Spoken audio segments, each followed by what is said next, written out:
In order to become the president of Nigeria, nobody can argue there were deals that went on. And what he did was to play them against each other so that he You could are get a seat in alleging the that the presidency. President Tinubu, had a deal with the terrorists.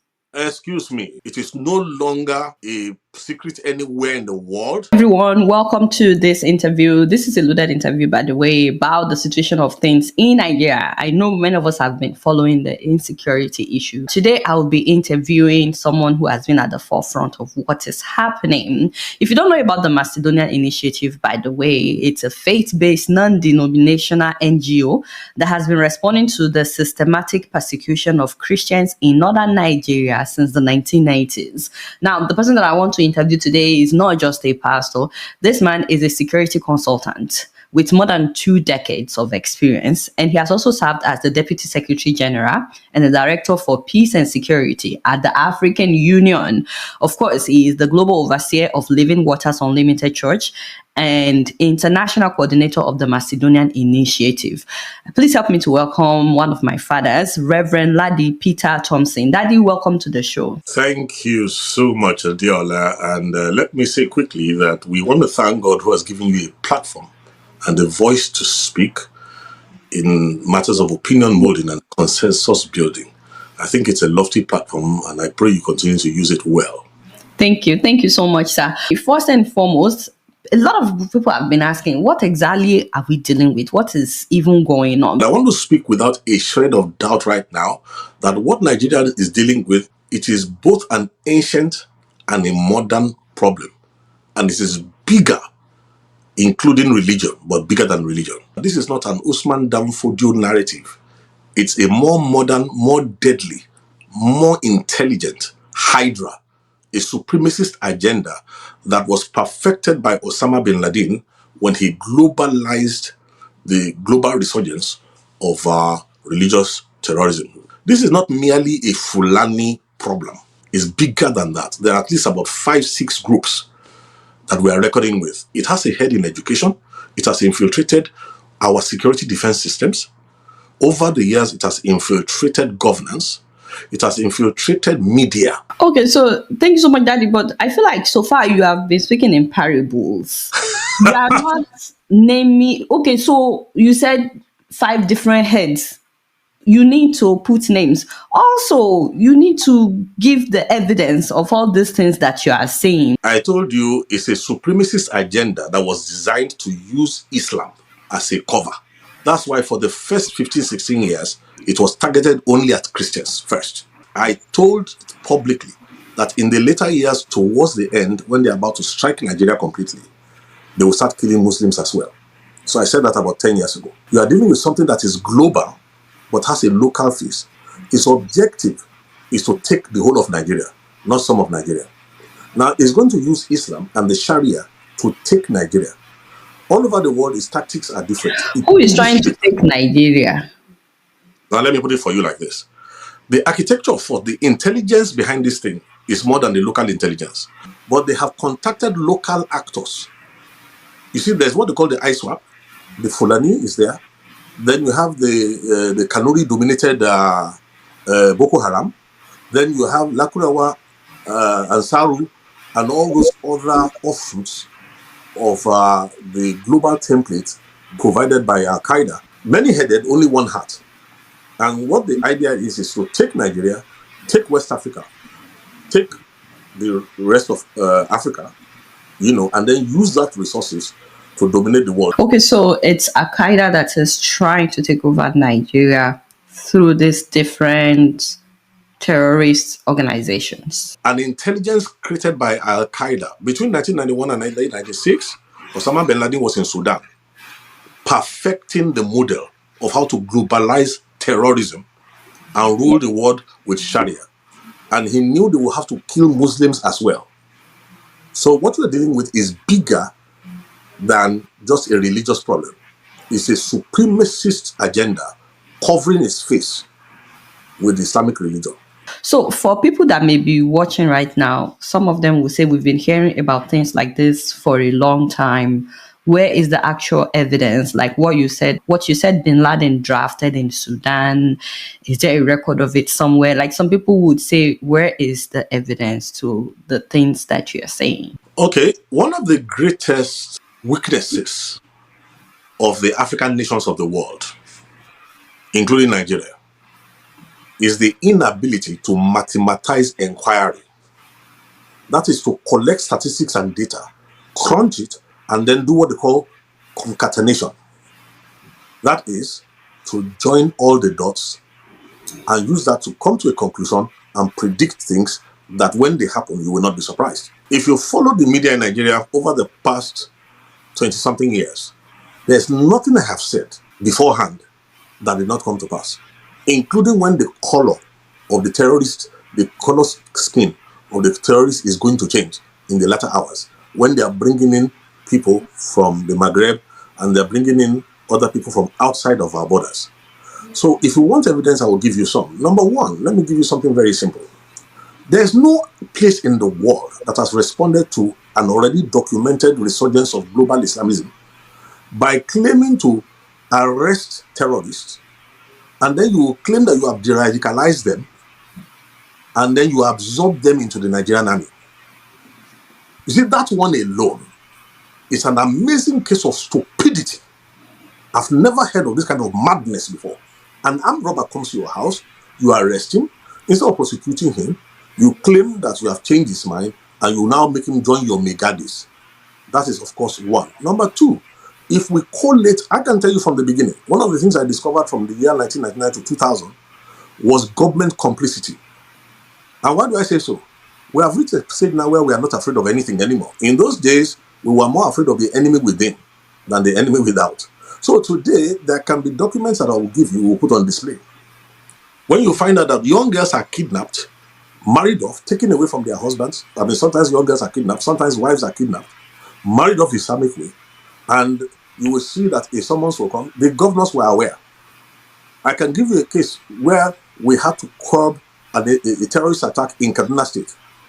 We could tell you the modus operandi. It started with Gumi when he came back from Mecca, when he came back from Saudi Arabia.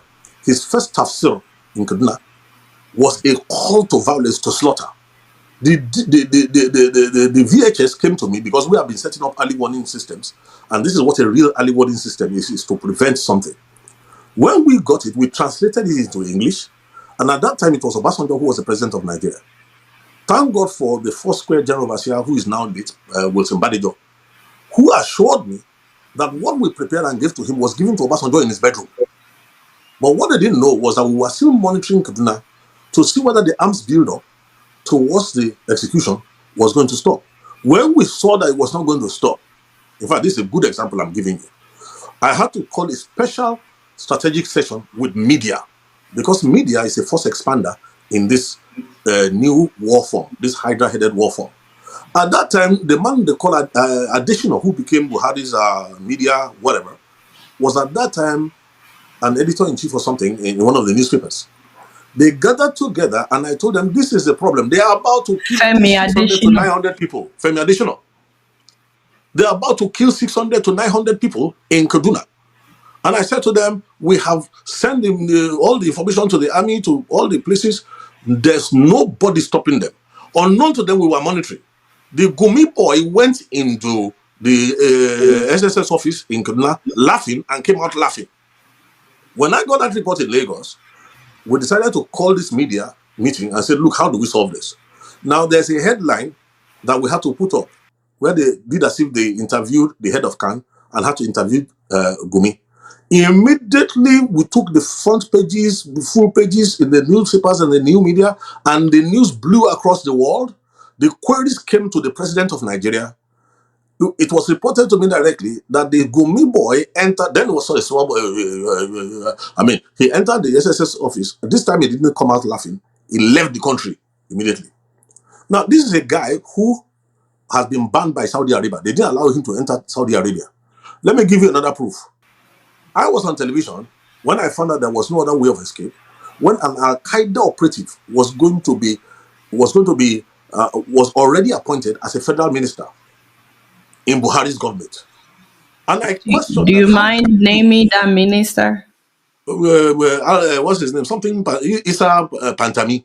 How do I know?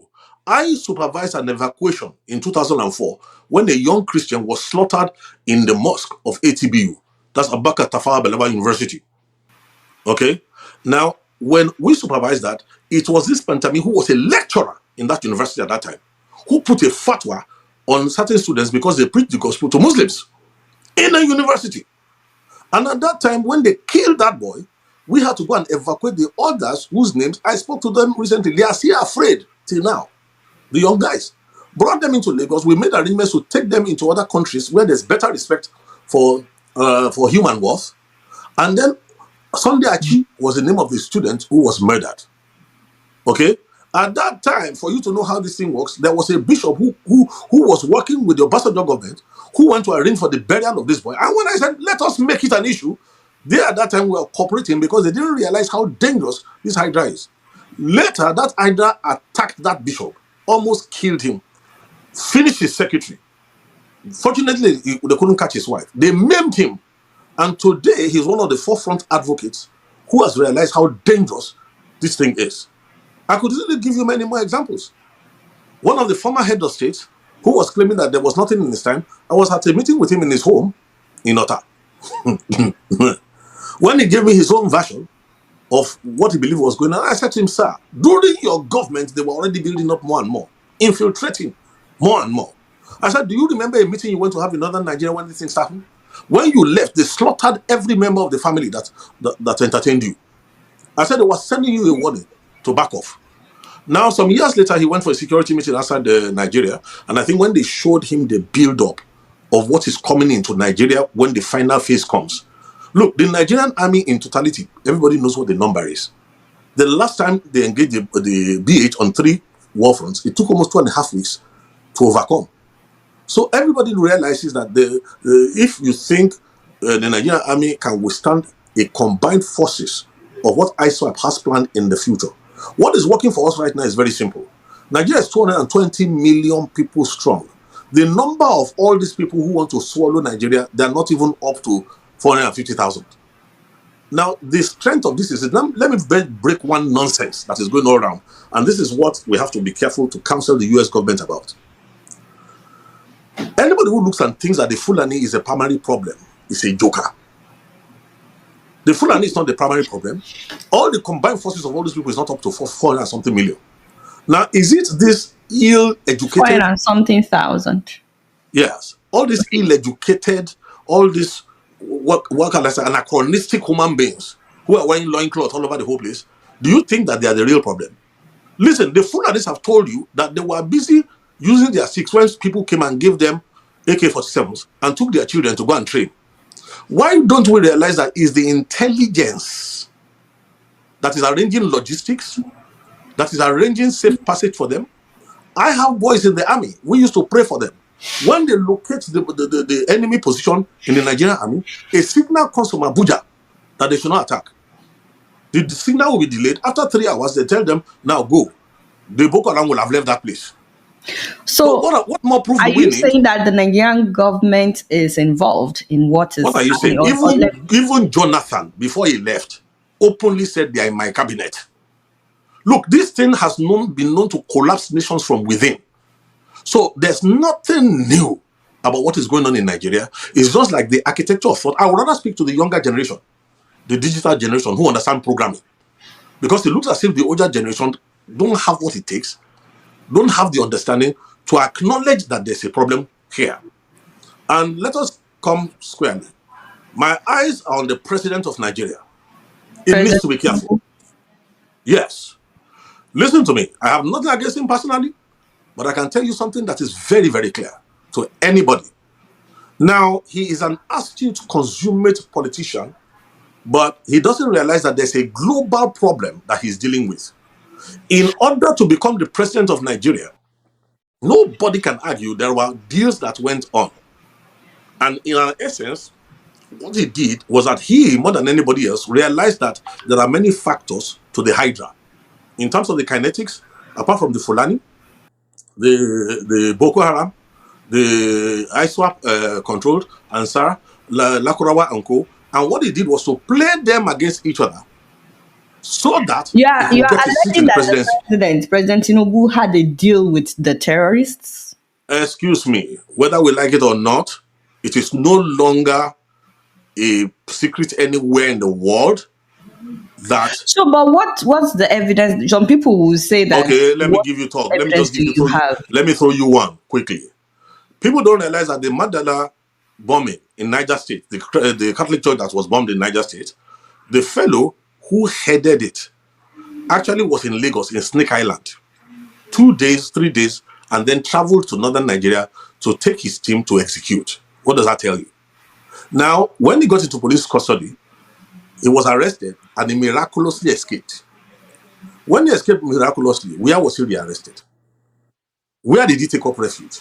He took up refuge in the lodge of a serving high placed government official from Borno State, who happens to now be who? The vice president of Nigeria. So, what am I talking about here? Tinubu is one heartbeat away. You see, I feel sorry for him. In a way, we need to protect President Tinubu's life. He may think he has the guts to face these people, but I can tell you something, he has totally misread the size of the problem in which he has gone to double his hands. Okay, These so people, you said a lot of things. These are serious allegations. please, You, don't even bother. I'm the one talking. We are, listen, we are yes. the circumcision. We worship God in the spirit. We rejoice in Christ Jesus and we have no confidence in the flesh. I'm a statesman. We worry about the generations to come. I'm not worried about the next election. There's nothing I'm saying that cannot be substantiated, not only within Nigeria, but globally. So let nobody deceive themselves. His so-called, look, why do you think the federal government is trying to deny an evident truth? And all these people who have collected 30 pieces of silver, all these people speaking from two sides of the mouth, who are just shifting positions like the mendacious president that we have, why do you think they are going on like that? Because there's a plan. If this intervention had not come, and the president was allowed to go through his 8 years, who will he hand over the country to? And does he think they are not wise enough to know that if they are able to eliminate him, into whose hand does the country go? Now, this is where the problem is. If the country goes into the hand of the Boko Haram, the Fulani will not be happy. Those who are, look, let me give you a good example, an open secret. When Shekau Are became an you saying that embarrassment, the country will go into the hand of Boko Haram after Tinubu? please, if you remember very well, just after he came in, there was some kidnappings, some bombings, and then there was an outrageous demand for one impossible, I can't remember, was it 20 billion or something, impossible amount of money. When that demand was made, it was not really because they felt that kind of money will be paid. It was a direct message, a coded message to the presidency. Everybody is aware now that there was complicity in the times of in terms of the former president Muhammad Buhari. Like I mentioned Issa Pantami. Also, don't forget about that his interesting governor who turned against Buhari in the last minute, who was persuaded to turn against Buhari, the worst governor Kaduna State has ever had. And I said something when Kaduna State was able to Governor do El Rufai? yes.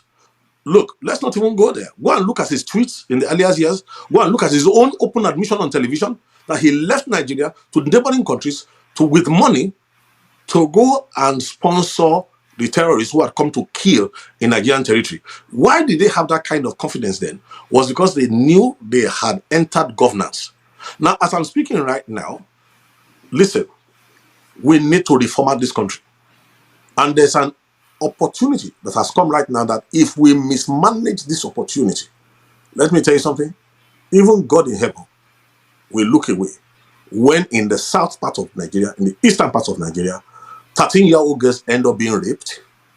Look, there was a blogger recently who was being political, and I want to tell everybody prophetically right now what is coming up for those who refuse to face truth, those who refuse to give value to the lives of others.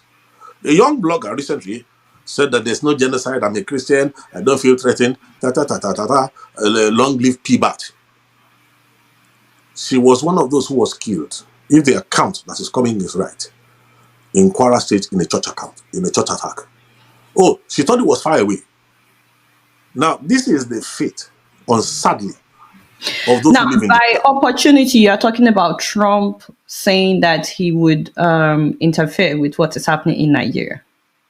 Well, I prefer the word intervention. And let me put it for you like this: for any godly minded person, the declaration of Nigeria as a country, a CPC, that Country of designation, concern. Yeah. yes, that designation is a human designation. What we should worry about is that God in heaven himself had already declared Nigeria as a country of particular concern. Listen, according to prophecy, Nigeria is supposed to be the trigger of a global move of revival. Then the other side too decided that Nigeria must become the epicenter of the next greatest satanic attack against the entire world. So the destiny of Nigeria is what we're fighting for. Look, the corruption in Nigeria, I gave an interview when President Tinubu entered, and I did remember saying that it will not be an honor for anybody to serve in this dispensation. After the negotiation, he bought. Look, the mantra of this government is this: whatever problem money cannot solve will be solved by more money. Not realizing that there's a hyper-dimensional problem, a problem bigger than money. Look, let me tell you something, the mistake that he's making. The whole Nigerian budget, when you look at it every year, all said and done, comes to how much? Maybe about $30 billion. How much does the diaspora remit to Nigeria every 20, year? 20 billion. Dollars.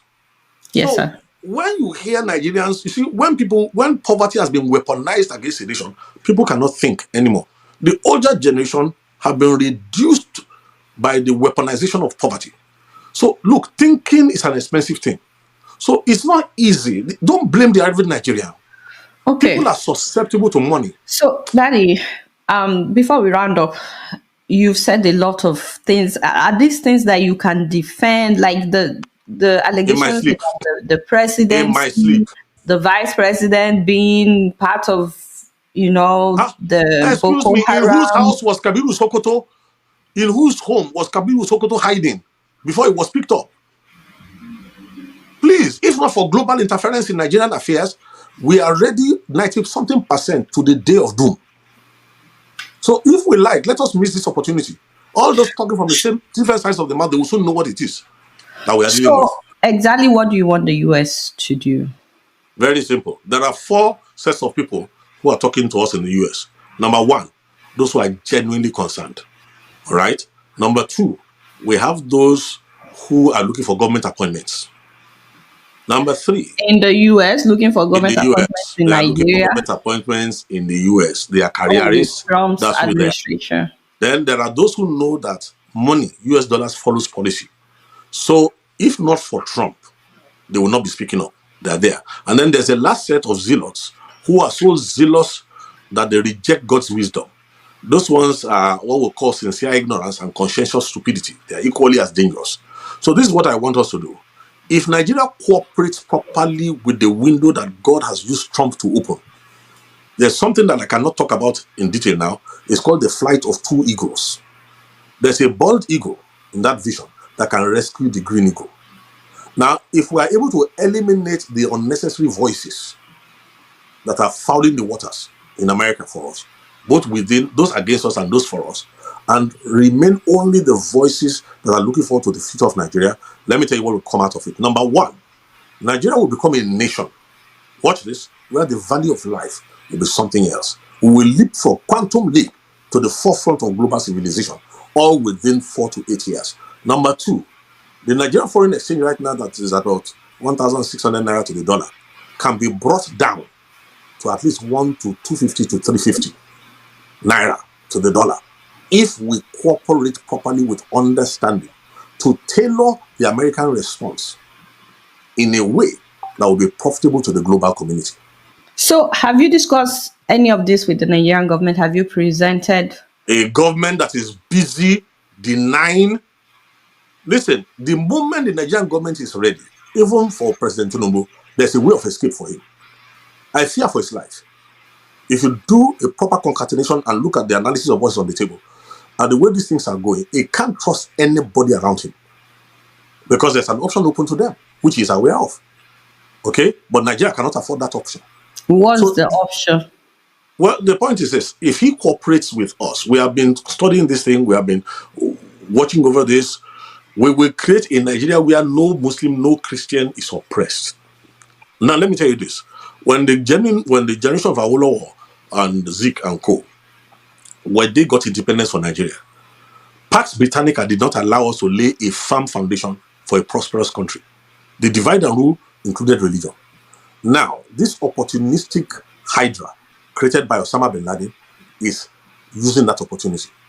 Now, if only Tinubu will cooperate, I will tell him that the first friend of Nigeria in America, first of all, in the olden days, was a man called Frank Wolf. Next is Chris Smith, Congressman Chris Smith. After him, we want to thank people like Louis Gohmert, we want to thank people like Ted Budd, Peter Ricketts, we want to thank people like Josh Hawley, we want to thank people like James Langford, then Ted Cruz. But most of all, this is better than any Nobel Peace Prize. We need to thank God for the two tweets that Donald Trump, they are prophetic. So, but since Trump said that he was going to get involved, the killing has actually gotten worse, and the government is not doing anything, really. The young government is not doing anything. Needed to happen to prove to the Nigerian that the government is so compromised, it does not care about your life. All it cares about is to win the next election, which will be very big. The last election that is really democratic in Nigeria. This is a lot for people to digest. In the course of this half hour, you have implicated the president, the vice president, the entire cabinet. The military is compromised. A lot of these things, like the military being compromised and so on, people know. You've talked about El Rufai. You've talked about Sheikh Gumi, the minister that you mentioned, Issa Pantami. Issa Pantami. What does he want to respond? His articles were on the Al-Qaeda website, globally exposed in France, everywhere. All the intel that has been given to Nigeria from foreign nations has been neutralized by the Nigerian government all these years. Who can deny that? I'm really hoping that the Nigerian government will respond. I'm really hoping that they would respond to this. Please, we have gone past that level. Where we are now is how do we save Nigeria? How do we salvage the nation? How do we create a future for all our children across the entire nation? Don't let the blood of the people who have been slaughtered through the years, past more than 20-something years, we should not let their bloodshed be in vain. Unmerited suffering is often redemptive, and that's the way we should go now. Thank you so much, Reverend Ladi Peter Thompson, for your time. I truly appreciate you coming on the show. Thank you so much. Pleasure is mine. God bless.